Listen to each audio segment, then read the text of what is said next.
so wonderful to be able to celebrate this Mass together and in the church.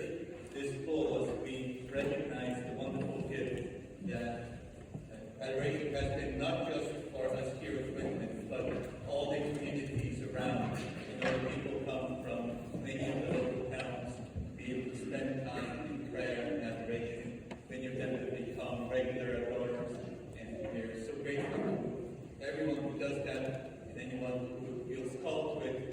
This is a wonderful opportunity to sign up, become a regular adorer, and continue this wonderful gift. So, thank you all for joining us. Thank you in a very special way, Bishop Reed. And if we ask you to please open us up. Thank you, Father Adrian. It's great to be back.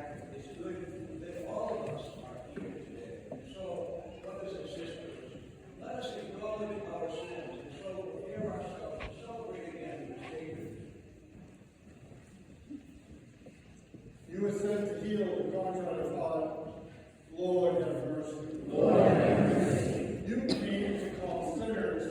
Christ, have mercy. Christ, have mercy. You were seated at the right hand of the Father to intercede for us. Lord, have mercy. Lord, have mercy.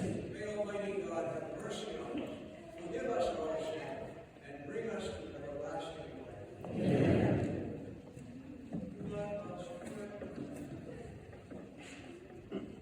O God, who have commanded us to listen to your beloved Son, be freely rich in our trust in the out of work, that the spiritual insight may grow